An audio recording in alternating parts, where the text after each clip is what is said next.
Hot అంశాలపై debate news బెంచ్కి స్వాగతం. ఆంధ్రప్రదేశ్లో అకస్మాత్తుగా ఓ ఎన్నికలు. ఇది ప్రజలు పార్టిసిపేట్ చేసిన ఎన్నికలు కాదు, ప్రజల చేత ఎన్నికైనటువంటి ప్రజాప్రతినిధులు, అది మండల పరిషత్తులో కావచ్చు, జిల్లా పరిషత్తుల్లో కావచ్చు, ఎన్నికైనటువంటి ప్రజాప్రతినిధులకి అనుకోకుండా వచ్చినటువంటి ఎన్నికలు. ఏంటవి అంటే, ప్రభుత్వం రాష్ట్ర స్థాయిలో మారినప్పుడు దాంట్లో భాగంగా వాస్తవంగా అయితే ప్రభుత్వాలు మారిన తర్వాత మండల పరిషత్తులో, జిల్లా పరిషత్తులో మారాల్సిన అవసరం లేదు. కానీ సామదాన భేద దండోపాయాల ద్వారా పలు మండల పరిషత్తులు, పలు జిల్లా పరిషత్తుల్ని వైఎస్ఆర్ కాంగ్రెస్ పార్టీ నుంచి గెలుచుకునే ప్రయత్నంలో భాగంగా తెలుగుదేశం పార్టీ వేసిన ఎత్తు, జనసేన తోడు నిలిచి వేసినటువంటి ఎత్తులో భాగంగా దాదాపుగా 60 స్థానాల వరకు జరిగినటువంటి ఎన్నికలలో వైఎస్ఆర్ కాంగ్రెస్ పార్టీ మెజార్టీ గెలుచుకుంది. అయితే వాస్తవంగా ఇవన్నీ వైఎస్ఆర్ కాంగ్రెస్ పార్టీవే. అందులో నుండి దాదాపు 12 స్థానాల దాకా మండల పరిషత్తుల దాకా తెలుగుదేశం పార్టీ, జనసేన గెలుచుకున్నాయి.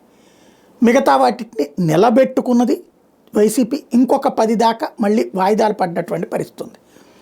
అసలు ఈ పరిణామాలతో వైఎస్ఆర్ కాంగ్రెస్ పార్టీ నేర్చుకున్న పాఠం ఏంటి? లూజ్ అయిందని బాధపడుతుందా, మిగుల్చుకున్నామని సంతోషపడుతుందా? ఈ అంశానికి సంబంధించి మాట్లాడేందుకు ప్రస్తుతం మనతో పాటు ఉన్నారు వైఎస్ఆర్ కాంగ్రెస్ పార్టీ అధికార ప్రతినిధి వెంకటరెడ్డి. నమస్తే అండి. నమస్తే సాయి గారు, మీకు ది ట్రూత్ ప్రేక్షకులందరికీ నమస్కారం. బాధపడుతున్నారా, సంతోషపడుతున్నారా? ఇక్కడ బాధ సంతోషం అని కాదు కానీ సాయి గారు, ఒకటి దాదాపుగా 10 నెలలు అవుతుంది కొత్త ప్రభుత్వం ఏర్పడి, అంటే కూటమి ప్రభుత్వం. ఈ 10 నెలల్లో చూస్తే 690 మందికి పైగా వైఎస్ఆర్ కాంగ్రెస్ పార్టీ నాయకులు, కార్యకర్తల మీద కేసులు పెట్టింది ఈ కూటమి ప్రభుత్వం. 690 మంది మీద, అంటే 10 నెలల్లో దాదాపుగా చూసుకుంటే ప్రతిరోజు ఇద్దరి మీద కేసులు నమోదవుతున్నట్లు, మినిమం 2 మీద, మాక్సిమం 3 మీద.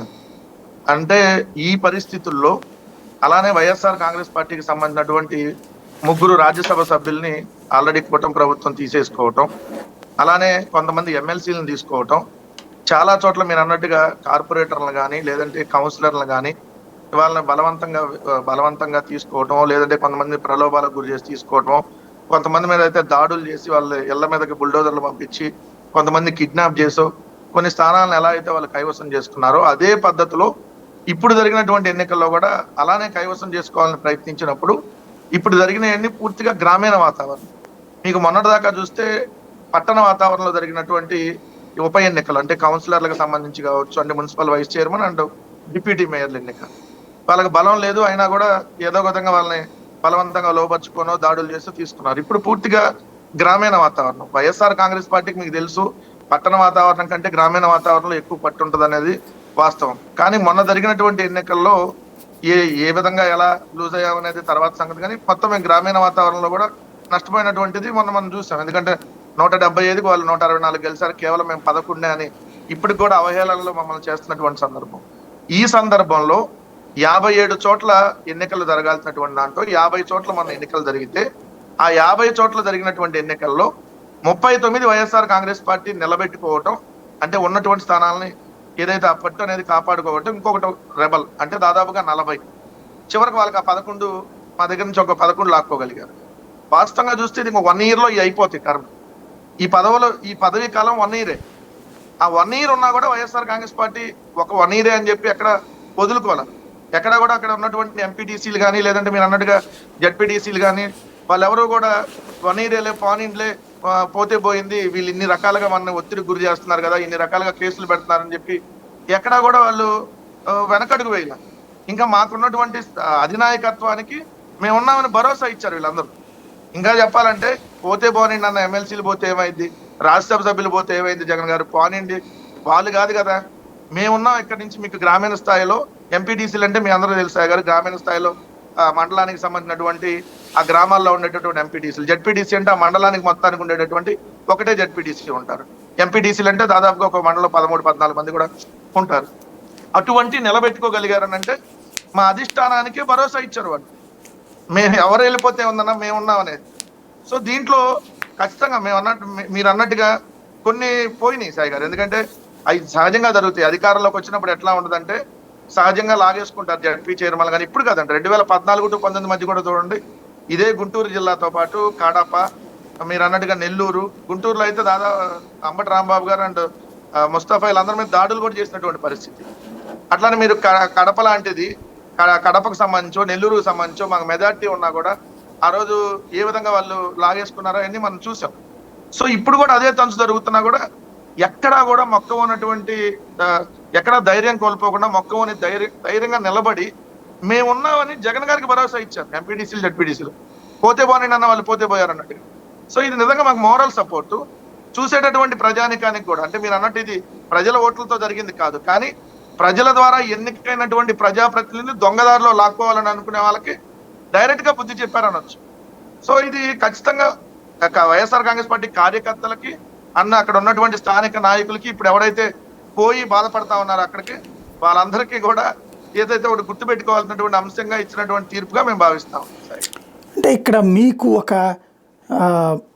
అంటే చేసిన పాపం వెంటాడింది అని అనిపించట్లేదా? ఎందుకంటే ఇదే ఎంపీటీసీ జెడ్పీటీసీ ఎన్నికలప్పుడు తెలుగుదేశం పార్టీ బాయ్కాట్ చేసేసింది. అలాగే మున్సిపల్ కార్పొరేషన్ ఎన్నికలు, స్థానిక ఎన్నికల్లో మాత్రం పోటీ చేసింది. ఆ టైంలో మీ వాళ్ళు నామినేషన్లు వేయనీయలేదు వాళ్ళని. జనసేన వాళ్ళకైతే బ్లౌజులో చేయబెట్టి మరీ లాగేసి ఏదైతే నామినేషన్ పత్రాలు లాక్కున్న సంఘటనలు ఉన్నాయి. అప్పుడు మీరు పోలీసులు వినియోగించి వాళ్ళని పోటీ చేయనీయకుండా బెదిరించినటువంటి సంఘటనలు ఉన్నాయి. ఆ రోజున మీరు దౌర్జన్యం చేశారు అధికారంలో ఉన్నప్పుడు. కాబట్టి దానికి ప్రతిఫలం ఇది అని అనిపించట్లేదా? లేదు సాయి గారు, ఎందుకు అమ్మా నేను చెప్తున్నా అంటే, నేను మీతో కూడా ఆ రోజు డిబేట్లు కట్టినాయి అన్న. చాలా చర్చనీయాంశమైనటువంటి ఎన్నికలు అయ్యి కూడా. ఎందుకంటే నిమ్మగడ్డ రమేష్ కుమార్ అనేటటువంటి అన్అఫీషియల్ తెలుగుదేశం అధికార ప్రతినిధి ఎలక్షన్ కమిషనర్ గా నిర్వహించినటువంటి ఎన్నికలు. సో ఇప్పుడైతే అఫీషియల్ గానే తెలుగుదేశంతో ఉన్నాడు అనుకోండి, అది వేరే సబ్జెక్ట్. సో ఆ రోజు జరిగినటువంటి ఎన్నికల్లో 50,000 నామినేషన్లు వేశారు సాయి గారు. మళ్ళీ మీరు కావాలంటే రిమైండ్ చేసుకోండి, మీకు ఆల్రెడీ గుర్తు ఉంటుంది. ఎంపీటీసీలు జెడ్పీటీసీలు కలిపి అన్ని పార్టీలకు సంబంధించి 50,000 నామినేషన్లు పడ్డాయి. దీంట్లో 20,000 18,000 నాకు కరెక్ట్ గా ఫిగర్ గుర్తులేదు, కానీ తెలుగుదేశం నామినేషన్లే ఉన్నాయి. దాదాపు 18,000 నుంచి 20,000. అంటే వాళ్ళు నామినేషన్లు వేశారు. నామినేషన్లు వేయకుండా ఎక్కడ ఉంటాయి? మీరు అన్నట్టుగా చెదురుమడి సంఘటనలు కామన్ గా ఉంటాయి. సో ఏ ఎన్నికలైనా చిన్న చిన్న గొడవలు లేకుండా ఎక్కడ ఉంటాయి? ఎక్కడో చోట చిన్న చిన్న గొడవలు సహజంగా జరుగుతూ ఉంటాయి కదా. 175 నియోజకవర్గాలు, అప్పుడు ఉమ్మడి జిల్లాలుగా ఉంది, 13 ఉమ్మడి జిల్లాలుగా ఉన్నప్పుడు ఎక్కడో చోట ఏదో ఒక నియోజకవర్గంలో చెదురుమడి సంఘటనలు ఏదో గ్రామంలో జరగకుండా ఉండవు. అది తెలుగుదేశం వాళ్ళు వైసీపీ వాళ్ళ మీద దాడి చేస్తారు, వైసీపీ వాళ్ళు తెలుగుదేశం వాళ్ళు, ఈ సహజంగా ఎక్కడో ఉంటాయి. అంటే 175 నియోజకవర్గాల మీద ఎక్కడో ఒక 5 సంఘటనలో 10 సంఘటనలో జరిగితే దాన్ని వాళ్ళు ఆ రోజు భూతత్వంలో పెట్టి చూపించారు. సో ఆ సంఘటనలు జరిగిన తర్వాత తెలుగుదేశం పార్టీకి సంబంధించినటువంటి నిమ్మగడ్డ రమేష్ కుమార్, నేను మళ్ళీ నొక్కి చెప్తా ఉన్నాను, ఎలక్షన్స్ అయిపోయినాక ఈ ఎన్నికలు చాలా ప్రశాంతంగా జరిగినాయని ఆయన స్టేట్మెంట్ ఇచ్చాడు. వీళ్ళందరికీ గుర్తే ఉంటుంది. ఈ ఎన్నికలు చాలా బ్రహ్మాండంగా నిర్వహించాము, ఎక్కడా కూడా ఇబ్బంది కలగలేదు, ఎక్కడో 1-2 చెదురుమతి సంఘటనలు తప్ప నా జీవితంలో ఎంత అద్భుతంగా ఎన్నికలు ఎప్పుడు చూసుండనని చెప్పి ఆయనే స్టేట్మెంట్ ఇచ్చినటువంటి, ఏది MPDC ZPDC municipality and corporation ఎన్నికలు సంబంధించి ఆయన ఇచ్చినటువంటి స్టేట్మెంట్. మరి ఇచ్చినప్పుడు మరి మా మీద బ్లేమ్ చేస్తే అట్లా? ఎక్కడో 1-6 సంఘటనలు జరుగుతాయి, జరగకుండా ఎందుకంటే జనరల్ ఎలక్షన్ లో జరుగుతాయి, లేదా నార్మల్ పంచాయతీ ఎలక్షన్లు అప్పుడు జరుగుతాయి, ఊర్లో 2 గ్రూపులు ఉన్నప్పుడు 2 రాజకీయ పార్టీలు ఉన్నప్పుడు ఎవరైనా ఒకళ్ళు రెచ్చగొడితే ఇంకో అవతల రెచ్చిపోయి ఇద్దరి మధ్య కూడా 1-2 చోట్ల జరుగుతాయి. సో నామినేషన్లు వేయనీయకుండా చేశాము అనేది తప్పు. వాళ్ళు ఆడలేక మధ్యలో ఓడిలాగా చెబుతున్నారు. సరే, నేను ఇప్పుడు సూటిగా అడుగుతున్నాను సాయి గారు, ఇప్పుడు అసలు వాళ్ళకి ఏం బలం ఉందని, ఏ విధంగా నైతికంగా వాళ్ళు ఈ రోజు వైఎస్ఆర్ కాంగ్రెస్ పార్టీ వాళ్ళని తీసుకుంటున్నారు? ఒక్క కార్పొరేటర్ ఉన్నారు తిరుపతిలో, ఎట్లా డిప్యూటీ మేయర్ వచ్చింది? 0 కార్పొరేటర్లు ఉన్నారు నెల్లూరులో, ఎట్లా డిప్యూటీ మేయర్ వచ్చింది? 0 ఎంపీటీసీలు ఉంటే ఎంపీపీ ఏ విధంగా కైవసం చేసుకోవాలనుకుంటారు? వైస్ ఎంపీపీ ఏ విధంగా వస్తుంది? 0 ఎంపీటీసీలు ఉంటేనో 1 ఎంపీటీసీ ఉంటేనో మాట్లాడటానికి అవతల రాజకీయ పార్టీ వాళ్ళు నైతికంగా ఉండి మాట్లాడితే నిజంగా కూడా దాన్ని యాక్సెప్ట్ చేయొచ్చు. వాళ్ళ ఆ తెలుగుదేశం అనే రాజకీయ పార్టీకి ఎంత అనైతిక రాజకీయ పార్టీ అనేది అందరికీ తెలుసు. వాళ్ళు అసలు ఆ పార్టీ ఎక్కడి నుంచి వచ్చింది? ఇప్పుడున్న చంద్రబాబు నాయుడు గారు ఏ విధంగా ఆ పార్టీని లాక్కున్నారు? వాళ్ళు ఏ రోజన్నా నీతిగా నిజాయితీగా రాజకీయాలు చేశారా? ఎలక్షన్ అన్నా ఈ రోజు నీతిగా నిజాయితీగా చేశారా? ఇప్పటికేమన్నా చేస్తున్నారా అంటే మనం $1 మిలియన్ ప్రశ్నే కదా, మనం రోజు చూస్తా ఉన్నాం. అంటే ఇక్కడే సమస్య ఏంటంటే, కరెక్ట్ మీరు అనేది, ఇప్పుడు వాళ్ళు చేసిన దాన్ని అనే హక్కు మీకుంది. అట్ ద సేమ్ టైం మీరు ఆ రోజున తప్పు చేయకపోతే, మీరు నిజాయితీగా ఉండుంటే అనేక చోట్లన ప్రజల చేత ప్రత్యక్షంగా ఎన్నికవ్వాల్సినటువంటి చోట్లన ఓ నామినేటెడ్ పోస్టుల తరహాలో ఏకగ్రీవాలు చేసేసుకున్నారు. కౌన్సిలర్లు, కార్పొరేటర్లు పోటీ కూడా లేకుండా తెచ్చిపెట్టేసుకున్నారు. ఎంపీ మండల పరిషత్తులు, జిల్లా పరిషత్తుల్లో కూడా దాదాపుగా 30% 40% ఏకగ్రీవాలు అయినటువంటివి ఉన్నాయి. అది అసలు భారతదేశ చరిత్రలోనే ఏ మున్సిపాలిటీ ఎన్నికల్లో ఏ స్థానిక ఎన్నికల్లో జరగలేదు. అంటే మీరు ఆ విధంగా ఆ రోజున దందా చేశారు, అది పవర్ని వినియోగించి. ఇవాళ వాళ్ళు సేమ్ పవర్ని వినియోగించి చేస్తున్నారు, ఇప్పుడు తప్పు పడుతున్నారు. ఆ రోజున మనం ఆ తప్పు చేయకపోయి ఉంటే ఈ పరిస్థితి వచ్చి ఉండేది కాదే అని అనిపించట్లేదా? లేదు సాయి గారు, మీరు నేను అదే అంటున్నా. వాళ్ళు నామినేషన్లు వేశారు, క్లియర్ గా నేను చెప్తున్నాను కదా. ఎంపీటీసీ వేశారు. జెడ్పీటీసీలు 50,000 ఇప్పుడు మేము నిజంగా దౌర్జన్యం చేయాలనుకుంటే నామినేషన్లు అంతమంది వేయరు కదా. నామినేషన్లు వేసినాక చంద్రబాబు నాయుడు గారు చేతులు ఎత్తేసాడు. ఎందుకు? ఈ స్థానిక సంస్థల ఎన్నికలు డబ్బులు పంపించాలి ఈ పార్టీకి సంబంధించి అని వాళ్ళు చేతులు ఎత్తేసి వదిలేశారు. వాళ్ళు తెలుగుదేశం పార్టీ మొదటి 2-3 సంవత్సరాలు నిద్రపోయింది, అసలు ఎక్కడా లేదు. కోవిడ్ అంటే హైదరాబాద్ లో చంద్రబాబు నాయుడు గారు జూమ్ లో కనపడ్డాడు తప్ప ప్రజల్లో ఏడా కనపడలా. సో వాళ్ళు చేతులు ఎత్తేస్తే అంటే వాళ్ళకి ఆ రోజు మద్దతు లేక, ఎందుకంటే ఏ రోజైనా తెలుగుదేశం పార్టీకి 2-3 రాజకీయ పార్టీలు ఉంటేనే మద్దతు. వాళ్ళు సింగిల్ గా ఏం సాధించలేరు అనేది అనేక సందర్భాల్లో మనకు ప్రూవ్ అయింది. ఆ రోజు వాళ్ళకి పొత్తులు లేవు. అనైతికంగా కొన్ని చోట్ల జనసేనతో వెళ్ళారు, కానీ అఫీషియల్ గా వెళ్ళకపోయినా అన్అఫిషియల్ గా పోయారు. అయినా కొన్ని చోట్ల వెళ్ళినా కూడా వాళ్ళు కొన్ని చోట్ల పోటీ చేయలేరు. సో అది వాళ్ళు చేసుకున్నటువంటిది. మేము క్లియర్ గా ఆ రోజు ఎన్నికలు ఎక్కడో 1-2 చోట్ల గొడవలు అనేది కామన్ గా జరుగుతాయి, దాన్ని మొత్తాన్ని భూతద్దం పెట్టి చూపించారు. ఈ రోజు నేను అడుగుతుంది ఏంటి, క్లియర్ గా మీకు బలం లేకపోయినా మీరు ఈ రోజు పోటీ చేస్తా ఉన్నారు. ఆ రోజు మీకు బలం ఉంది, మీకు సింగిల్ రాజకీయ పార్టీగా మీరు పోటీ చేయడానికి అవకాశం ఉంది. ఉన్నప్పుడు పోటీ చేయకుండా ఇప్పుడు ఉన్న వాహనాలు లాక్కొని మాకు వచ్చేసి నేను సంబరాలు కొట్టుకుంటే అది ఎన్ని రోజులు ఉంటుంది ఆ బలం? సో వాళ్ళు ఇప్పటికైనా నిజాయితీ చేసి రాజీనామా చేయించండి. ఏమైనా ఎన్నికలు వస్తాయి కదా ఎమ్మటే, ఎంపీటీసీకో లేదా జెడ్పీటీసీకో గెలవండి. ప్రజాస్వామ్యంగా 3 పార్టీలకు మద్దతుతో ఉన్నారు కదా, 164 మంది ఉన్నారు కదా. మరి ఎంతమంది ఉంటే రాజీనామా చేసి తీసుకోవచ్చు కదా. తీసుకొని జడ్పీ చైర్మన్ కైవసం చేసుకోండి, లేదంటే ఎంపీపీ కైవసం చేసుకోండి, ఎంపీటీసీల చేత రాజీనామా చేయించి. మరి ఎందుకు ఆ సాహసం చేయలేకపోతున్నారు? మీరు అధికారంలోకి వచ్చి 4 ఏళ్ళు ఏం కాల, మాకు 10 నెలలే అయింది. ఇప్పుడు రాజీనామా చేస్తే మీరే అధికారంలో ఉంటారు ఇంకా 4 నెలలు, సరే 4 సంవత్సరాలు ఇంకా మీరే ఉంటారు. కాబట్టి అది పోలీస్ యంత్రాంగం అంతా మీ చేతిలోనే ఉంటది, అధికార యంత్రాంగం అంతా మీ చేతిలో ఉంటది. రాజీనామా చేయిస్తే సింపుల్ గా ఎస్ ఇదిగో మేము రాజీనామా చేయించి వైఎస్ఆర్ కాంగ్రెస్ పార్టీ వాళ్ళని మళ్ళీ ఓడగొట్టామని చెప్పండి మగ. మరి ఎందుకు ఆ ధైర్యం చేయలేకపోతున్నారు? భయం. ఎందుకు? వాళ్ళకి ఇప్పుడు చూస్తే ఈ 10 నెలల్లో అనేక రకాలుగా కూటమి ప్రభుత్వం వైఫల్యం చెందింది కాబట్టి, అందుకని దొడ్డిదారిలో తీసుకోవాలి, అడ్డదారిలో లాక్కోవాలి. ఎన్నాళ్ళు ఉంటుంది లాక్కున్నది? ఇంకో ఏడాది ఉంటుంది, తర్వాత మళ్ళీ ఎట్లయినా ఎన్నికలు పెట్టాల్సిందే కదా. సో ఇప్పుడైనా ప్రజలు ఇవన్నీ చూస్తా ఉన్నారు. ఇది కరెక్ట్ అయినటువంటి అంశం కాదు. మేము క్లియర్ గా చెప్తున్నాం, రాజకీయాల్లో పోటీలు కంపల్సరీ ఉండాలి. మేము ఆ రోజు కూడా పోటీ చేయమన్నాం. పోటీ వాళ్ళు చేయని దగ్గర ఏదైతే కొన్ని చోట్ల మీరు అన్నట్టుగా ఎనానమస్ అయి ఉంటాయి. ఆ రోజు ఏది సర్పంచ్లకు సంబంధించి మెజారిటీ అవుతాయి ఎప్పుడైనా, ఎందుకంటే గ్రామానికి ఫండ్ వస్తుంది కాబట్టి. పెద్ద పంచాయతీ అయితే ఎంత, చిన్న పంచాయతీ అయితే ఎంత అండి డబ్బులు వస్తాయి కాబట్టి గ్రామ పంచాయతీలు ఎక్కువైనాయి. కొన్ని చోట్ల ఎంపీటీసీలు అయ్యి ఉండొచ్చు, ఎందుకంటే వాళ్ళు పోటీలో లేరు తెలుగుదేశం వాళ్ళు. సో ఎటు పోటీ చేసినా ఓడిపోతాం అనేటటువంటి ఉద్దేశం ఉన్నప్పుడు కొన్ని చోట్ల పోటీ చేయాల. సో దీన్ని ఇప్పుడు కూడా మా మీద బ్లేమ్ చేయడం అనేది కరెక్ట్ కాదనేది నా అభిప్రాయం. మీరు చాలామందిని ఇట్లాగా ఏకగ్రీవాల ద్వారా తెచ్చారా, లేదా ఎమ్మెల్యేలు ఇప్పించినటువంటి ఎమ్మెల్యేలు ఏ పేరు చెప్తే వాళ్ళకి తీసుకొచ్చి కౌన్సిలర్లు, కార్పొరేటర్లు ఇవన్నీ ఇచ్చారు? చూస్తే పట్టణ ప్రాంతాల్లో అలాంటి వాళ్ళు అనేక మంది పారిపోయారు, లేదా అవతల వాళ్ళకి లొంగిపోయారు, లేదా అవతల వాళ్ళలో చేరిపోయారు. చివరికి అనేక మున్సిపాలిటీలు, కార్పొరేషన్లు కోల్పోయారు. ఇప్పుడు జ్ఞానోదయం అవుతుందా ఇట్లాంటి? అంటే ఈ పల్లె ప్రాంతాల్లోనేమో తిరగబడి నిలబడ్డారు, మీరు ఇప్పుడు 39 దాకా మీరు చెప్పినట్టు సాధించుకున్నారు. అదే పట్టణాల్లో వచ్చేటప్పటికి మీకు లేదు, టోటల్గా చాలా వరకు దెబ్బతింటున్నటువంటి పరిస్థితి. దీంట్లో పొరపాటు ఎక్కడుంది? నాయకులని ఎంపిక చేసుకోవడంలోనా, లేకపోతే నాయకులు అభ్యర్థుల్ని ఎంపిక చేసుకోవడంలో పొరపాటు జరిగిందా? ఎస్, డెఫినెట్ గా మీరు అన్నట్టుగా సార్, ఎంపీటీసీ జెడ్పీటీసీలని ఎన్నిక చేసేటటువంటి సందర్భాల్లో లోకల్ నియోజకవర్గ ఇన్ఛార్జ్ చేతిలోనే ఉంటుంది. సో నియోజకవర్గ ఇన్ఛార్జ్ ఎవరిని అక్కడ ఎంపీటీసీగా పెట్టాలి, ఎవరిని జెడ్పీటీసీగా పెట్టాలి అనేది అక్కడ ఉన్న స్థానిక ఎమ్మెల్యే ఆర్ నియోజకవర్గ ఇన్ఛార్జ్ వీళ్ళ దగ్గరే ఉంటుంది. ఎక్కడో రేర్ కేసులో జగన్మోహన్ రెడ్డి గారి దగ్గర రావచ్చు, నా తెలిసి 178 నియోజకవర్గాలు ఎక్కడ 1 కూడా రావు ఎంపీటీ జెడ్పీటీసీలు కౌన్సిలర్ దగ్గర. అదే మీరు అన్నట్టుగా మేయర్లు ఎన్నుకునేవి, డిప్యూటీ మేయర్ ఎన్నికలు, మున్సిపల్ చైర్మన్లు అవి జగన్మోహన్ రెడ్డి గారి దాకా వస్తాయి. ఈ మిగిలిన కింద ఏంటంటే ఎంపీటీసీ జెడ్పీటీసీలు, కౌన్సిలర్లు, కార్పొరేటర్లు ఈ ఎన్నుకునేవన్నీ స్థానిక ఎమ్మెల్యే దగ్గర ఉంటాయి. సో అప్పుడు ఉన్నటువంటి పరిస్థితుల్లో కొంతమంది ఎమ్మెల్యేలకి దగ్గరగా ఉండే వాళ్ళను, లేదు అని అంటే అక్కడ కొంతమంది పక్క పార్టీలో తీసుకొని కూడా ఇచ్చినాయి. అట్లాంటి కొన్ని మిస్టేక్స్ ఉండుంటాయి, ఎందుకంటే ఖచ్చితంగా ఉంటాయి. రాజకీయ పార్టీ అన్నాక అన్ని చోట్ల అందరూ ఒకే చోట 175 చోట్ల కరెక్ట్ గా నాయకత్వం అనేది ఉంటది అనేది ఎప్పుడు అనుకోవడానికి ఉండదు. అది సహజంగా కొన్ని మార్పులు చేర్పులు ఉంటాయి కాబట్టి. సో మీరు అన్న పట్టణ వాతావరణంలో కూడా బలంగా మాకు నిలబడిన వాళ్ళు ఉన్నారు. మీరే చూశారు కదా, మన తిరుపతిలో అంతమంది వెళ్ళిపోయినా కూడా మహిళా కార్పొరేటర్లు చాలా మంది వాళ్ళని కిడ్నాప్ చేసినా కూడా మళ్ళీ వాళ్ళ దగ్గరికి వెళ్ళి కిడ్నాప్ నుంచి బయటికి రాగానే కూడా మళ్ళీ వచ్చి భూమన కరుణాకర్ రెడ్డి గారిని కలిసి చూశారు కదా, అభినవ్ రెడ్డి భూమన కరుణాకర్ రెడ్డి గారిని కలిసి అన్న మాకు ఇలా భయపెట్టారు, మేము వెళ్ళాం కానీ మేము మీతోనే ఉంటాం సో అని చెప్పినవి కూడా ఉన్నాయి. తునిలో అయితే అమ్మాయి గర్భిణీ స్త్రీ ఒక కౌన్సిలర్ వెంటబడ్డా కూడా అమ్మాయి ప్రాణాలను కూడా లెక్క చేయకుండా వచ్చి నిలబడి ఉంది వైఎస్ఆర్ కాంగ్రెస్ పార్టీ వైపే ఉంటామని. సో పట్టణాల్లో ఉండే వాళ్ళు కూడా వైఎస్ఆర్ కాంగ్రెస్ పార్టీకి బలంగా ఉన్న వాళ్ళు ఉన్నారు. కాకపోతే కొంత ఎక్కువ మంది వెళ్ళిపోయినటువంటి మాట వాస్తవం మీరు అన్న క్వశ్చన్లో. గ్రామీణ వాతావరణంలో తక్కువ మంది వెళ్ళారు, ఎక్కువ మంది తిరగబడ్డారు.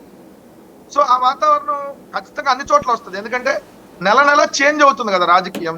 అప్పటికి ఇప్పటికి మీరన్న 2 నెలల క్రితం ఉన్నటువంటి వాతావరణానికి ఇప్పటికి ఇంకా వైఎస్ఆర్ కాంగ్రెస్ పార్టీకి బలం పెరుగుతా ఉంది, అధికార పార్టీ మీద వ్యతిరేకత పెరుగుతా ఉంది. పెరుగుతున్నప్పుడు ఆటోమేటిక్ ఇంకా తిరుగుబాటు కూడా పెరిగింది కదా.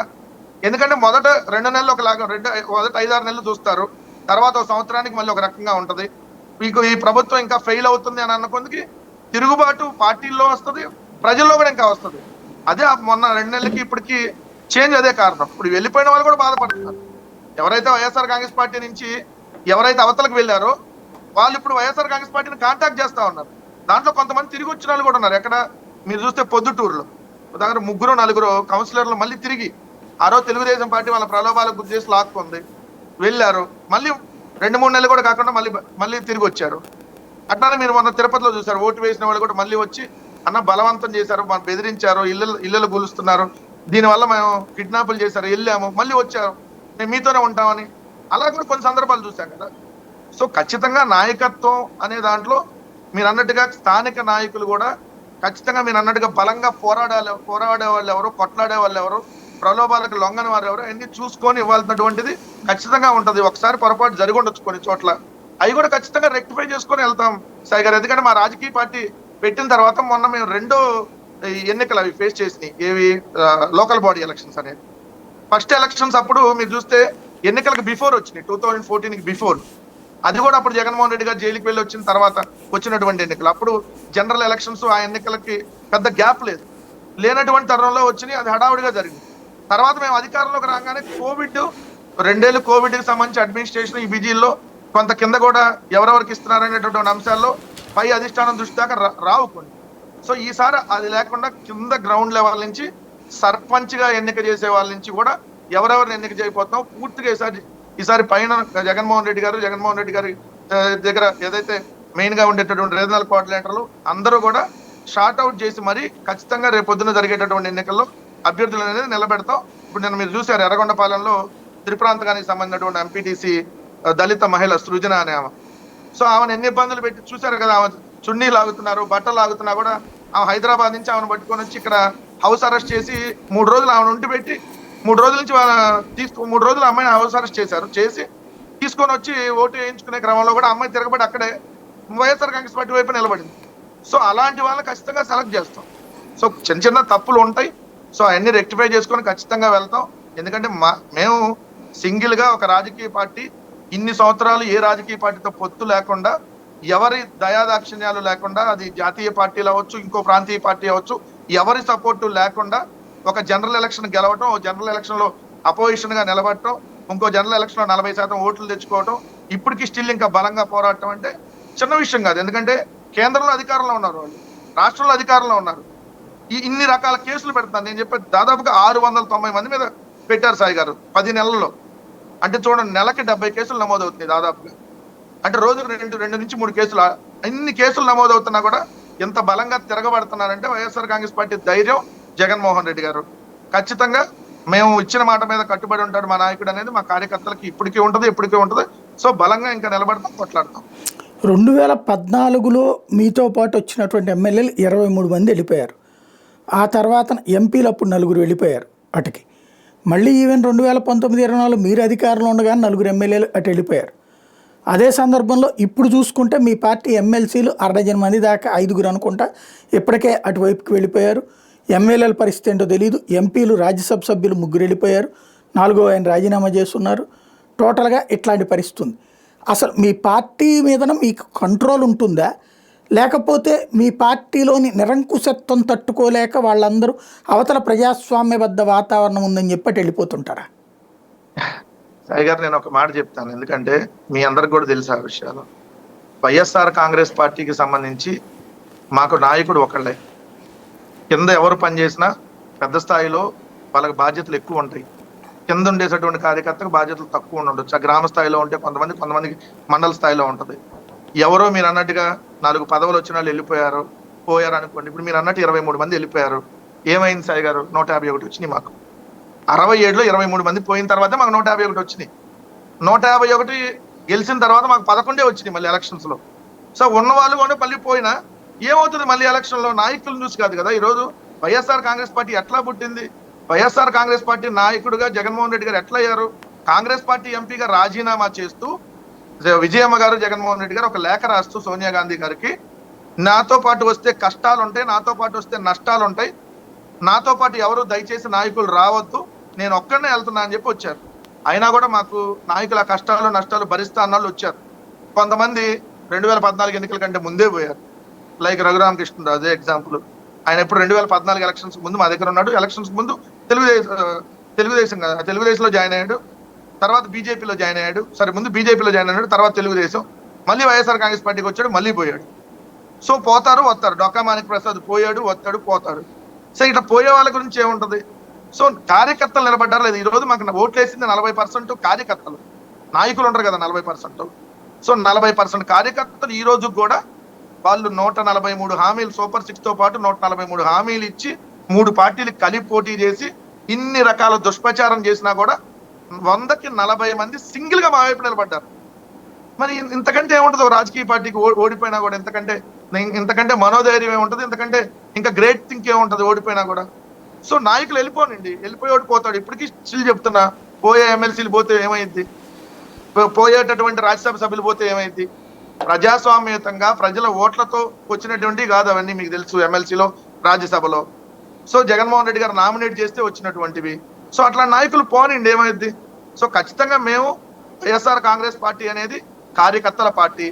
ఆ కార్యకర్తలకి కొంత గ్యాప్ వచ్చినటువంటి మాట వాస్తవమే. దాంట్లో జగన్మోహన్ రెడ్డి గారు కూడా క్లియర్ గా చెప్పారు మా అధినాయకుడు, ఏమని కార్యకర్తలతో కొంత మిస్టేక్ జరిగినటువంటి వాటి వాస్తవం. ఎందుకంటే మనం గవర్నమెంట్ లో వచ్చిన తర్వాత ఈ కొన్ని అనేక పరిణామాల వల్ల కొంత గ్యాప్ వచ్చింది. దాన్ని నేను సరి చేసుకుంటూ 2.0లో ఏ విధంగా మీ అందరికి న్యాయం చేయాలో చేస్తా అని చెప్పారు. సో మా కార్యకర్తలు మాకు బలం ఈ రోజు. సో పోయేవాడు పోనండి సార్, నాయకులు పోతే ఏమవుతుంది? ఏ రాజకీయ పార్టీలో పట్ల మా దగ్గర 2014 ఎన్నికలకు 19 ఎన్నికలకు ముందు 6,000 మంది నాయకులు వచ్చారండి. 6,000 మంది వచ్చారు. ఏమవుతుంది? తర్వాత ఎంతమంది పోయారో తెలియదు, ఎంతమంది వచ్చారో తెలియదు. ఇప్పటికి ఎవరు వస్తారో ఎవరు పోతారో తెలియదు. సో ఇప్పుడు మా దగ్గర శైలజానాథ్ గారు ఎక్కడి నుంచి వచ్చారు? మరి 10 నెలలు ఆయన 8 నెలలకి జాయిన్ అయినట్టున్నాడు పార్టీలో. దాదాపు 2 నెలలు అవుతుంది ఆయన జాయిన్ అయ్యి. అంటే ఒక రాజకీయ పార్టీ ఓడిపోయిన తర్వాత కేవలం 11 సీట్లే వచ్చినా అవతల అంత బలంగా ఉన్నామని చెప్పి 3 పార్టీలు చెప్పుకుంటా ఉన్నా, మాజీ మంత్రి పిసిసి అధ్యక్షుడిగా చేసిన ఆయన మా పార్టీలోకి 8 నెలలకే వచ్చాడు. ఇంకా అనేక మంది రావడానికి సిద్ధంగా ఉన్నారు. సో నేనేమన్నా అంటే ఖచ్చితంగా వెళ్ళటాలు రావటాలు ఇవన్నీ కామన్ గా జరుగుతాయి. బట్ పార్టీ క్యాడర్ నిలబడి ఉందా లేదా? ఈ రోజు మా క్యాడర్ కొట్లాడుతుంది. రండి, మీరు కొడతారా కొట్టండి, కేసులు పెడతారా పెట్టండి, జైలుకు పంపిస్తారా పంపించండి, మళ్ళీ వస్తాం అంటున్నారు. ఒక్కొక్కరి మీద 20 కేసులు 30 కేసులు. ఏముంది? 5 నెలలు జైల్లో పెట్టారు నందిగం సురేష్ గారిని, 4.5 నెలలు ఎంతో పిన్నెల రామకృష్ణారెడ్డి గారిని జైల్లో పెట్టారు. సో ఏమైంది? ఇప్పుడు వల్లభనేని వంశీ, పోసాని కృష్ణమురళి గారు, సో అనేక మంది ఈ రోజు కేసులు పెడుతున్నారు. ఈ రోజు మళ్ళీ కాకాని గోవర్ధన్ రెడ్డి గారి మీద కేసు. ఏమవుతుంది కేసులు పెడితే? పెట్టమంటున్నారు, పెడతాం, జైలుకి పోతాం. మహా అయితే 15 రోజులు, 20 రోజులు, నెల రోజులు, 30 లేకపోతే 2 నెలలు మీడియాకు దూరంగా ఉంటాం, కుటుంబానికి దూరంగా ఉంటాం, ప్రజలకు దూరంగా జైల్లో ఉంటాం. What next? నెక్స్ట్ మళ్ళీ వస్తాం కదా, ఏం చచ్చిపోం కదా. సో ఇది మా కార్యకర్తల ధైర్యం. సో సోషల్ మీడియా కార్యకర్తలు పెడితే ఇంకా ఎక్కువ పోస్టులు పెడుతున్నారు. మీలాంటి వాళ్ళు మాట్లాడుతున్నారు, కానీ మీ పార్టీ అధినేత వచ్చేటప్పటికి జనవరిలోనూ స్టేట్మెంట్ వచ్చింది. ఏమని? కార్యకర్తల దగ్గరికి వెళ్తారు, పార్లమెంటరీ నియోజకవర్గ పరిధిలో 2 రోజులు బస్ చేస్తారు, అక్కడ వాళ్ళు అందరితో మాట్లాడతారు, రివ్యూ చేస్తారు అన్నటువంటిది. డిసెంబర్ అయిపోయింది, జనవరి అయిపోయింది, ఫిబ్రవరి అయిపోయింది, మార్చి అయిపోయింది. అసలు ఆయన వెళ్తారో లేదో తెలియదు. తెలుగుదేశం పార్టీ కార్యాలయానికి వారానికి 1 రోజు వెళ్ళి మరీ చంద్రబాబు నాయుడు గారు అందరికీ టచ్లో ఉంటారు. అట్లాగే నిరంతరం అక్కడ వాళ్ళకి సంబంధించి పబ్లిక్ దగ్గర నుంచి ప్రాబ్లమ్స్ తీసుకోవడానికి ఒక దర్బార్లు నిర్వహిస్తున్నారు. అది పార్టీ కార్యాలయాల దగ్గరనే కాకుండా ఎమ్మెల్యే కార్యాలయాల్లో కూడా ఏర్పాటు చేశారు. మీరేమో ప్రజల్ని దగ్గరికి రానియరు, పార్టీ కార్యాలయం దగ్గరికి రానియరు, అట్లాగే కార్యకర్తల దగ్గరికి పోరు. అంటే మీదేమన్నా సపరేట్ టెండెన్సీనా? అంటే ఒకటి సాయి గారు, మీరు అన్న కోణాన్ని అసలు పూర్తిగా తప్పుపడతా. ఎందుకంటున్నా అంటే దాన్ని నేను ఏకీభవించట్లేదు, తప్పని కాదు, ఏకీభవించను. ఎందుకంటున్నా అంటే ఇప్పుడు జగన్మోహన్ రెడ్డి గారు బయటకు వెళ్తుంటే వస్తుంది ఎక్కడ వాళ్ళు ఆ కార్యకర్తలు, వాళ్ళు వైఎస్ఆర్ కాంగ్రెస్ పార్టీ కార్యకర్తలు ప్రజలే కదా. మొన్న మీరు పెళ్లికి వెళ్తే జగన్మోహన్ రెడ్డి గారు తెనాలి, మీకు తెలుసు తెనాలి, మీ తెనాలి పెళ్లికి వెళ్తే అది పెళ్లికి వెళ్ళారా పార్టీ ప్లేనరీకి వెళ్ళారా అన్నంత జనాలు ఎలా వచ్చారు. జగన్మోహన్ రెడ్డి గారు నిజంగా కార్యకర్తలు పట్టించుకోకపోతేనో లేదంటే ప్రజలను కలవకపోతేనో అంతమంది వేలాది మందిగా జనాలు జగన్మోహన్ రెడ్డి గారి కోసం పరిగెత్తుకుంటూ రారు కదా. సో మీరు అన్నట్టుగా జనాల్లోకి వెళ్ళే కార్యక్రమాన్ని చేయలేదు అనేసి మేము అనౌన్స్ చేసిన మాట వాస్తవం. కానీ తర్వాత ఏమైందంటే మా నాయకులందరూ కూడా ముందు ఇక్కడ తాడేపల్లిలో రోజు మనం ఒక 200-300 మంది కార్యకర్తలను ఒక డైలీ కలిసేటటువంటి కార్యక్రమం పెట్టుకున్న తర్వాత మెల్లిగా జిల్లాల పర్యటనకు వెళ్దాము. ఎందుకంటే కొద్ది 1 year దాటిన తర్వాత వెళ్దాము. మరి 1 year కూడా కాలేదు కదా గవర్నమెంట్ వచ్చి. 1 year దాటిన తర్వాత, ఎందుకంటే ఈ ప్రభుత్వం మొన్న బడ్జెట్ అనౌన్స్ చేసి రేపు పొద్దున ఏదో మేము కార్యక్రమాలు మే నుంచి అమ్మవందనం ఇస్తాం, జూన్ నుంచి ఆ కార్యక్రమాలు చేస్తామని ఇంకా చెబుతున్నారు. సో చూసి ఇంకా ప్రజల్లోకి వెళ్దాం అనేటటువంటి ఆలోచనతో ఆగున్నారు. అట్లనే తాడేపల్లిలో జగన్మోహన్ రెడ్డి గారు వారంలో 3 రోజుల నుంచి 4 రోజులు అందుబాటులో ఉంటున్నారు. అట్లనే మేము ఏదో ఒక కార్యక్రమానికి వెళ్తాను రోజుల ఎవరికి సార్ 3-4 రోజులు. సోమవారం సాయంత్రం వస్తే మళ్ళీ మీకు శుక్రవారం వెళ్తుందండి. మంగళ, బుధ, గురు, శుక్రవారం 4 రోజులు అందుబాటులో ఉన్నారు. దాంట్లో నియోజకవర్గ నాయకులతో సమావేశాలు ఉంటున్నాయి. కొన్ని చోట్ల ఇప్పుడు ఎలక్షన్స్ జరుగుతుంటే దానికి సంబంధించి ఉన్నాయి. మీరు అన్నట్టుగా మొన్న ఇక్కడ నూజివీడికి సంబంధించి మున్సిపల్ చైర్మన్ ఎన్నికటికి సంబంధించి వాళ్ళందరూ ఎవరైతే కౌన్సిలర్, ఇట్లా అనేక సమావేశాలు కూడా పార్టీకి సంబంధించినటువంటి ఉంటున్నాయి. పార్టీ స్ట్రక్చర్ ఏర్పాటు చేసేటటువంటి కార్యక్రమంలో ఉన్నాం. ఎందుకంటే మొన్న మా పార్టీ ప్లేనరీ అయిపోయిన తర్వాత మేము కొత్త కమిటీలు వేయలే. పార్టీకి కింద స్ట్రక్చర్, కొత్త స్ట్రక్చర్, ఎందుకంటే కొంతమంది వెళ్ళిపోయి ఉన్నారు. సో మండల అధ్యక్షుల నుంచి ఏదైతే గ్రామ అధ్యక్షులు లేదంటే జిల్లా బాడీలు ఇవన్నీ వేసేటటువంటి కార్యక్రమాన్ని ఇంకొక 2 నెలల్లో పూర్తిగా ముగించేయాలనేది. అందుకని మనం దానికి సంబంధించి కూడా ఆలోచించారు. ఇవన్నీ పూర్తిగా స్ట్రక్చర్ ఏర్పాటు అయినా కొత్త స్ట్రక్చర్, ఆల్రెడీ అంతకుముందు మాకు స్ట్రక్చర్ ఉంది. దాంట్లో ఇప్పుడు కొంత మార్పులు చేర్పులు, కొంతమంది జిల్లాల నుంచి రాష్ట్రానికి ప్రమోట్ అవుతా ఉంటారు, పదవులు మారుతా ఉంటాయి, అప్గ్రేడ్ అవుతా ఉంటారు. సో ఇట్లా కొంతమందిని యాక్టివ్ గా ఉండి సోషల్ మీడియా నుంచి మెయిన్ పార్టీ స్ట్రీమ్ లోకి తీసుకునే వాళ్ళు ఉంటారు. ఇవన్నీ జరుగుతా ఉన్నాయి. ఇప్పుడు ఈ కార్యక్రమాలు అన్నీ అయిపోయినాక పూర్తి స్థాయి పర్యటనకి వెళ్తారు. ఎందుకంటే జగన్మోహన్ రెడ్డి గారు ఎప్పుడు జనాల్లో ఉండే మనిషి, మీ అందరికీ తెలుసు. ఒక్క 2 ఏళ్ల కోవిడ్ సమయంలోనే మేము ఆగున్నాం. మిగిలిన అన్ని కూడా మేము ప్రోగ్రామ్స్ అన్ని జనాల సమక్షంలో ఓపెన్ చేసాం ముఖ్యమంత్రిగా ఉన్నప్పుడు కూడా. సో ప్రతి ప్రోగ్రామ్ ప్రజల సమక్షంలోనే, బహిరంగ సభలు పెట్టి ప్రజల సమక్షంలో చేసాం ప్రభుత్వ అధినేతగా ఉన్నప్పుడు కూడా. సో ఎక్కడ జగన్మోహన్ రెడ్డి గారు ప్రజల్లో లేరు అనేది తప్పు. మీరు అట్ట అనుకుంటే ఇప్పుడున్న అధికార పార్టీ నాయకులు పొద్దున హైదరాబాద్ లో బ్రేక్ఫాస్ట్ చేసి మళ్ళీ రాత్రి డిన్నర్ హైదరాబాద్ లో చేస్తున్న మంత్రులను చెప్తాను, ఎమ్మెల్యేలు ఉన్నారు అట్లాంటి వాళ్ళు. కొంతమంది స్పెషల్ ఫ్లైట్లు వేసుకొని పోతున్నారు. కొంతమంది స్పెషల్ ఫ్లైట్లు వేసుకొని పొద్దున్నే బ్రేక్ఫాస్ట్ హైదరాబాద్ చేసి సాపూర్ 10 మళ్ళీ ఎక్కడికి వచ్చి మళ్ళీ సాయంత్రం మళ్ళీ డిన్నర్ టయానికి వెళ్తున్నటువంటి వాళ్ళు కూడా ఉన్నారు. సో ఇవన్నీ మనకి కొన్ని కనపడవు అంతే, ఎందుకంటే అవి తెలియవు కాబట్టి. అంత దాకా ఆ లోపలికి మీడియా వెళ్ళలేనటువంటి పరిస్థితులు ఉంటాయి కాబట్టి కొంతమంది ఇప్పుడు సాక్షాత్తు లోకేష్ లాంటి వాళ్ళు అయితే విజయవాడ ఆయన మంత్రి ఈరోజు దాదాపు 4 శాఖలకు 5 శాఖలకు మంత్రిగా ఉన్నాడు. ఆ లోకేష్ మంత్రిగా ఉండి ఈరోజు లోకేష్ అనే అతను విజయవాడ రన్వే మీదకి వెళ్తుంది డైరెక్ట్ గా, స్పెషల్ ఫ్లైట్ దగ్గర కారు తెలియదు మీకు, ఆయన ఏ టైం వస్తున్నాడు ఏ టైం పోతున్నారు. సో అట్లాంటి సిచ్యువేషన్ ఉంటుంది. కానీ అట్లా కాదు కదా. అంతమంది చంద్రబాబు నాయుడు గారు ఎక్కడ ఉన్నారు? 5 ఏళ్ళు అధికారంలో ఉన్నప్పుడు హైదరాబాద్ లో ఉండి డైలీ సర్వీస్ చేసేవాళ్ళు. Morning IndiGo flight Hyderabad to Vijayawada, మళ్ళీ ఈవినింగ్ విజయవాడ టు హైదరాబాద్. వీళ్ళందరూ జగన్మోహన్ రెడ్డి గారు విమర్శలు చేస్తే ఎట్లా? పవన్ కళ్యాణ్ ఎక్కడున్నాడు 5 ఏళ్ళు? ఎక్కడున్నారు 5 ఏళ్ళు? తెలంగాణలో, హైదరాబాద్ లో ఉన్నారు. సో జగన్మోహన్ రెడ్డి గారు ఏదో బెంగళూరు వారంలో 2 రోజులు అక్కడ ఉంటే, 2 రోజులు బెంగళూరులో ఉంటే ఈయన బెంగళూరులో ఉండిపోయాడని ప్రచారం. సో ఇది కాదు కదా ఎవరికైనా. ఇప్పుడు జగన్మోహన్ రెడ్డి గారు కూడా ఒక బిజినెస్ మ్యాన్. రేపొద్దున పార్టీని నడపాలంటే అనేక రకాలైనటువంటి స్ట్రగుల్స్ ఉంటాయి, ఫైనాన్షియల్ ఇబ్బందులు ఉంటాయి, అన్నింటినీ సెటరైట్ చేసుకోవాలి, రకరకాలు ఉంటాయి. ఏదైనా రాజకీయ పార్టీ నడవడం అంటే చిన్న విషయం కాదు కదా. రోజు ఉండేది, రోజు ప్రజల్లో ఉండాల్సిన అంటే వాస్తవమే. దానికి వారంలో 4 రోజులు ఉంటే మీరు 4 రోజులే ఉన్నారు లేదా 3 రోజులే ఉన్నారని కొలమానకంగా చెప్తే అట్లా ప్రజల సమస్యను అడ్రస్ చేస్తున్నారా లేదా? పార్టీ కింద నాయకత్వం అడ్రస్ చేస్తున్నా లేదా? ఈ రోజు బలంగా నిలబడగలుగుతున్నావా లేదా? ఇది ఇంపార్టెంట్ అంటాను సాయి గారు నా దృష్టిలో అయితే. థ్యాంక్ యూ వెరీ మచ్ అండి. ఇది పరిస్థితి. ఒకవైపున ఒక ధైర్యం, మరొక వైపున భవిష్యత్తుకు సంబంధించినటువంటి భయం అయితే లేదంటున్నారు. ప్రస్తుతానికి కార్యకర్తల్లో చైతన్యం వచ్చింది, ధైర్యం వచ్చింది అన్నటువంటిదే వెంకటరెడ్డి గారు చెప్తుంది. మరి అది ఎంతవరకు వాస్తవం పార్టీకి అన్నటువంటిది చూడాల్సి ఉంది.